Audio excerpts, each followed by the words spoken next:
सवेरे रोटी बना के रख देती है। कन्हैया ने आके रोटी मांगी, मैंने कहा कि रोटी तैयार नहीं है, निराश होके चले जाएंगे। सुबह रोटी बना देती, जो कुछ करती है वो कन्हैया के लिए। मुरारी पादार पित चित्तवृत्ति, उसकी चित्तवृत्ति भगवान श्याम सुंदर के चरणों में डूबी हुई है, रमी हुई है, घुली हुई है। वो सब कुछ दूध निकालती है, श्री कृष्ण गोविंद हरे मुरारे, हे नाथ नारायण वासुदेवा। दूध बिलोती है, श्री कृष्ण गोविंद हरे मुरारे, हे नाथ नारायण वासुदेवा। रोटी बनाती है, श्री कृष्ण गोविंद हरे मुरारे, हे नाथ नारायण वासुदेवा। कपड़े धोती है, स्नान करती है, श्री कृष्ण गोविंद हरे मुरारे, हे नाथ नारायण वासुदेवा। पूरी चित्तवृत्ति घर घर में बाहर खड़े होकर नारद सुनते हैं।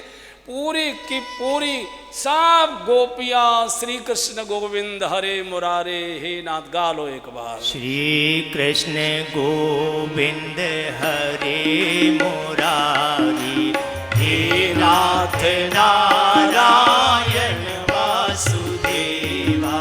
श्री कृष्ण गोविंद हरे मुरारी, हे नाथ नारायण वासुदेवा। सब कुछ कृष्णमय, कृष्ण उनमें समाये हैं, गोपियां कृष्ण में समाई हैं। कृष्ण इनका भजन करते, कृष्ण कहते हैं। उद्धव के हाथ में पत्र लिखकर भेजा है, गोपियों से कहना कि मैं इनके ऋण से 7 जन्मों तक भी उऋण नहीं हो पाऊंगा।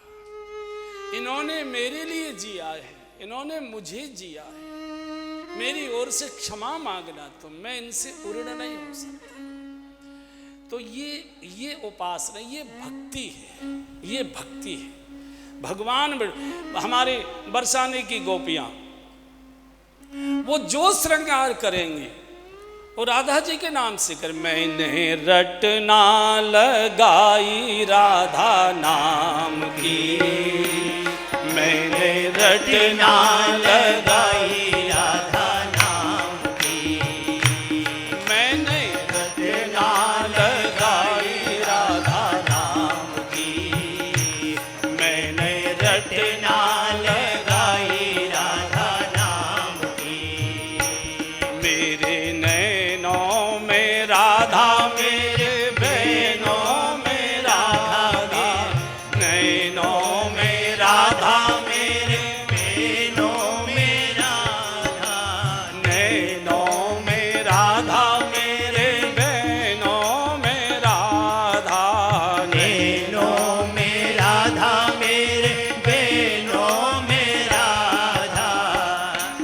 मैंने मांग भराई राधा नाम की, मैंने रटना लगाई राधा नाम की, मैंने मांग भराई राधा नाम की, मैंने रटना लगाई राधा नाम की। मेरे आगे पीछे राधा, मेरे बाएं दाएं राधा, आगे पीछे राधा, मेरे बाएं दाएं राधा, आगे पीछे राधा, मेरे बाएं दाएं राधा, आगे पीछे राधा, मेरे बाएं दाएं राधा।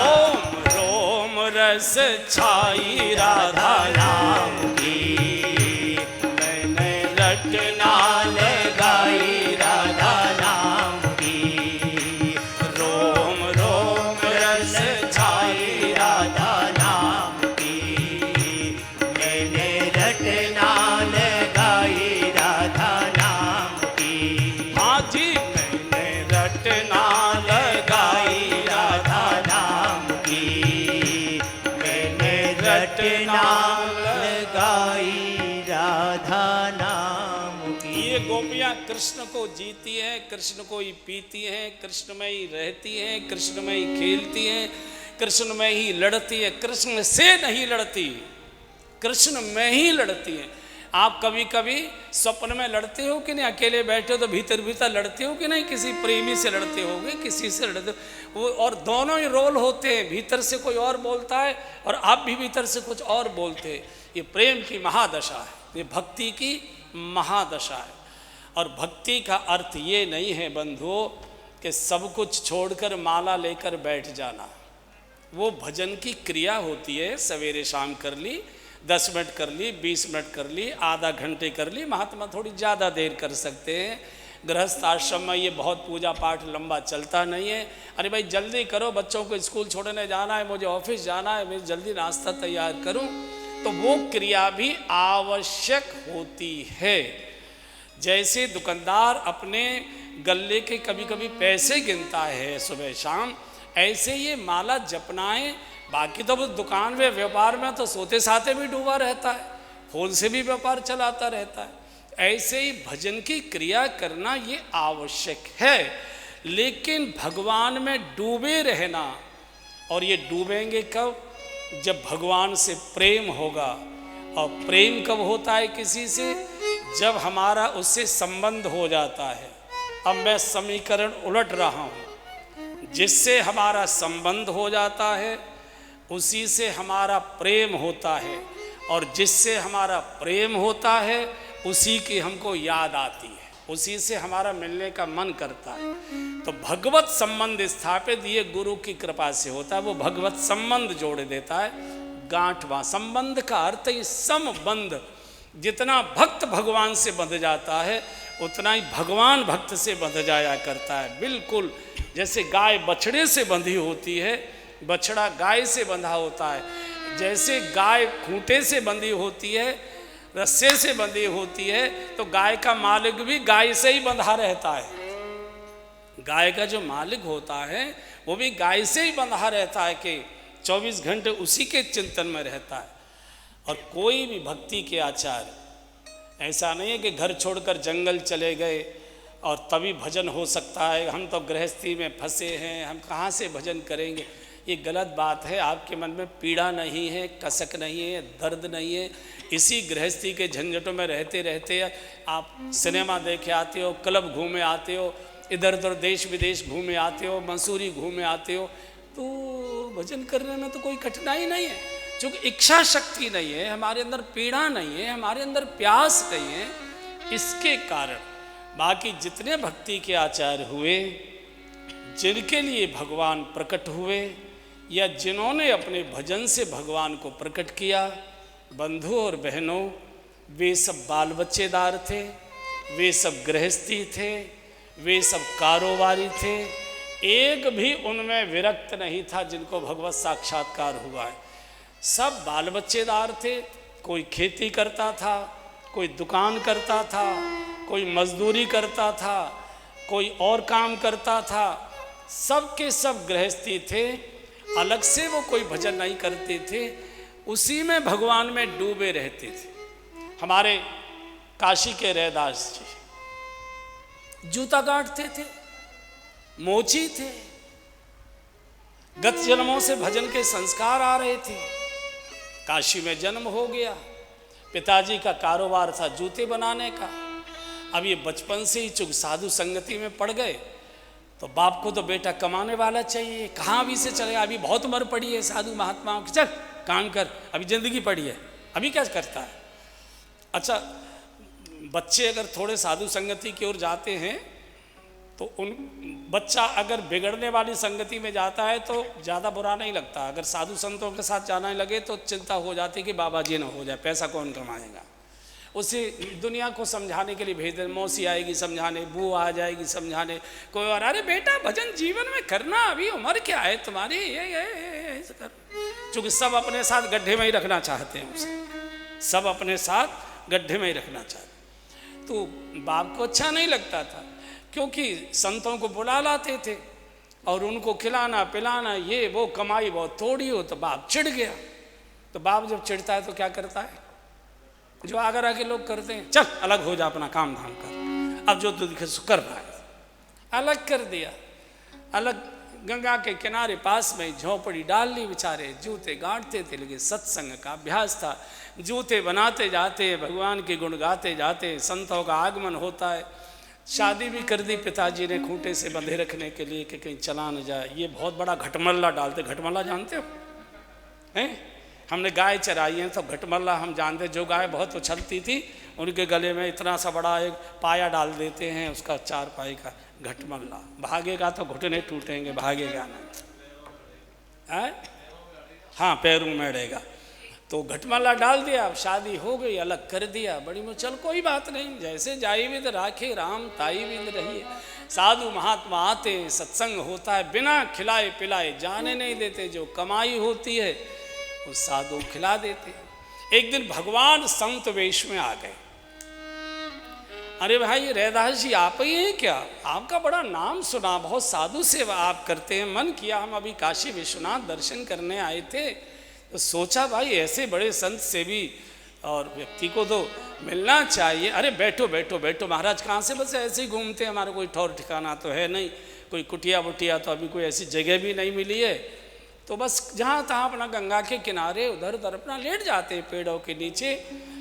चर्चा होने लगी, लेकिन रैदास जी को थोड़ी सी रोमांचित से हो गए, चूँकि साधु तो बहुत आते थे। महाराज आप बड़े भजनानंदी लगते हैं हमको, चूँकि संत तो बहुत आते, लेकिन आँख को देखकर मेरे मन में बड़ी गुदगुदी सी हो रही है। अरे नहीं, ये तो आपके मन की पवित्रता है। अच्छा ऐसा करो, कोई संत कह रहे थे हमसे अभी गंगा घाट पर कि रैदास भजन बहुत अच्छे गाते हैं, हमको एक भजन सुनाओ। रैदास ने भजन सुनाया है भगवान को, उन्हें मालूम नहीं है कि भगवान है। आज घर आयो राजा राम जी का प्यारा, आज घर आयो राजा राम जी का प्यारा, आज घर आयो राजा राम जी का प्यारा, आज घर आयो राजा राम जी का प्यारा। करऊं दंडवत चरण पखारूं, करऊं दंडवत चरण पखारूं, तन मन धन सब तन पर बारूं, तन मन धन संतन पर बारूं। आंगन भवन भयउ अति पावन, आंगन भवन भयउ अति पावन, हरिजन बैठे हरि गुण गावत, हरिजन बैठे हरि गुण गावत। कह रैदास मिले हरिदासा, रे दास मिले हरिदासा, कह दास मिले हरिदासा, रे दास मिले हरिदासा। जन्म जन्म की पूरी आशा, जन्म जन्म की पूरी आशा। आज घर आयो राजा राम जी का प्यारा, आज घर आयो राजा राम जी का प्यारा। अरे भगवान नाचने लगे साधु वेश में, पर अरे बहुत अच्छा गाते हो, बहुत अच्छा गाते हो। बातचीत में पता ही नहीं लगा, भोजन का समय हो गया। रैदास जी तो सोचे अब इनको क्या प्रसाद पवाएं, मैं तो छोटी जाति का हूँ, हमारे यहाँ का तो खाएंगे नहीं, कोई साधु नहीं पाता है, हमसे तो सूखा ले जाते हैं, फलों के लिए पैसे ले जाते हैं या फल मंगा के, तो आप कुछ पैसे ले लीजिए, भोजन का समय है, आप हमारे यहाँ का तो खाएंगे नहीं। अरे बोले नहीं नहीं, हम जाति पाति नहीं मानते, और हम बाजार से लेकर नहीं खाते, और चौका चूल्हे में तो हम कभी बंधे ही नहीं हैं। महाराज आपको तो लोग जाति से निकाल देंगे, साधु पंगत में नहीं बैठने देंगे। बोले इसकी हमको कोई चिंता नहीं, हम तो रमते राम हैं, आपकी पत्नी के हाथ का प्रसाद पाएंगे। पत्नी ने कढ़ी चावल भोजन तैयार किया, प्रभु ने बहुत प्यार से प्रसाद पाया। चलते चलते कहा भगवान ने जो साधु वेश में ही थे, बोले अभी हम बद्रीनाथ से आए थे तो वहाँ हमको एक पारस मणि मिल गई, हम तो जानते नहीं थे, तो बड़ी चमकदार सी, तो हमने हमारा जो डंडा है उसमें जरा लोहा था, उसको छू गया वो हमसे, वो सोने का हो गया। अब साधु को सोने होने की क्या ज़रूरत है, हम क्या करें, किसको दें, कुछ समझ में नहीं रहा। आपके यहाँ साधु महात्मा बहुत आते हैं ना, खर्चा बहुत होता है और आप जूते भी उतरे बना नहीं पा रहे हो, ये पारस मणि रख लो और इसी से अपना साधु सेवा करते। अरे महाराज हमारा सब चल रहा है, हमको कुछ नहीं चाहिए, झंझट मत करो। भगवान ने बहुत आग्रह किया, रैदास जी ने ऐसा करो, नहीं मान दो छप्पर बोरस दो। भगवान चले गए, पारस का कोई उपयोग नहीं कर रहे। भगवान ने ध्यान से देख लिया तो भगवान ने दूसरी लीला की। भगवान रोज 5 मोहरें इनके ठाकुर जी के पूजा में रख देते। अब ये सुबह पूजा करने जाते हैं तो 5 सोने की मोहरें। अब ये तो बड़ी चिंतित हो गई, भूत लग गया मेरे पीछे, काशी में भूत बहुत है। तो चिमटे से उठाएं और गंगा जी में डाले आए 5 को। हमारे मन में आती हम न रहे उस समय हैं, हम न रहे, मोटी मोटी चेन बना लेते हैं बढ़िया से। भगवान ने एक दिन स्वप्न में कहा, रैदास जिद मत करो, मेरी इच्छा है।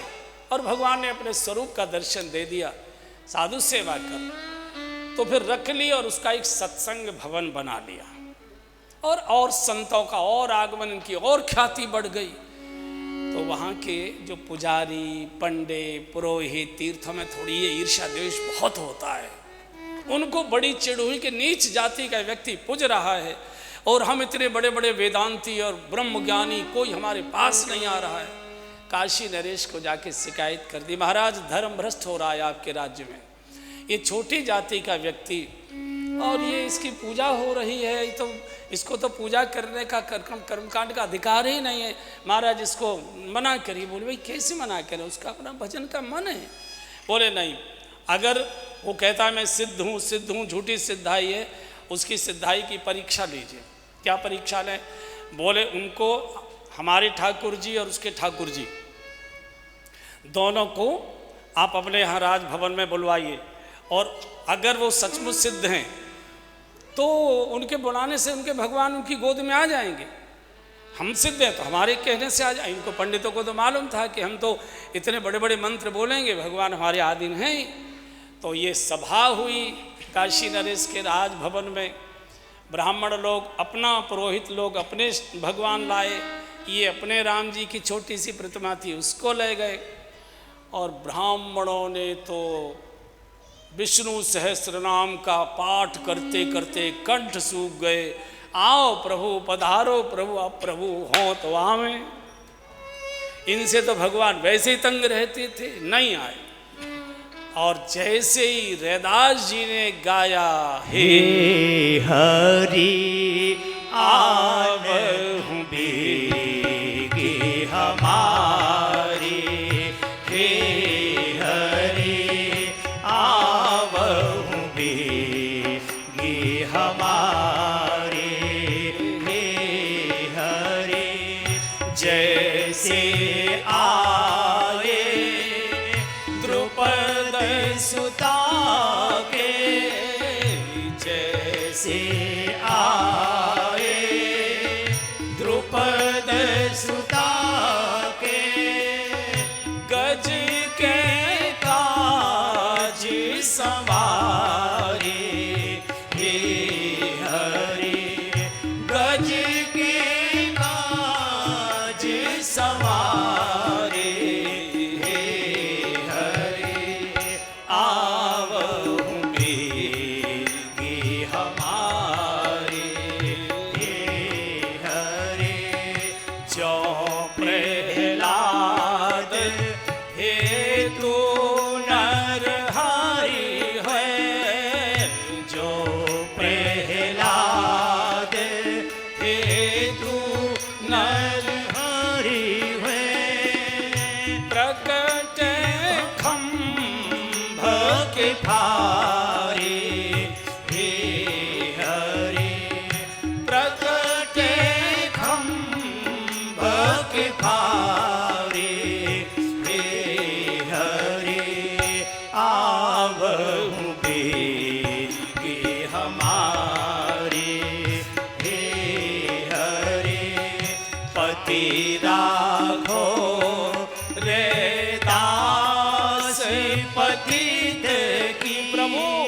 रक्षा करो, अपने विरध की रक्षा करो।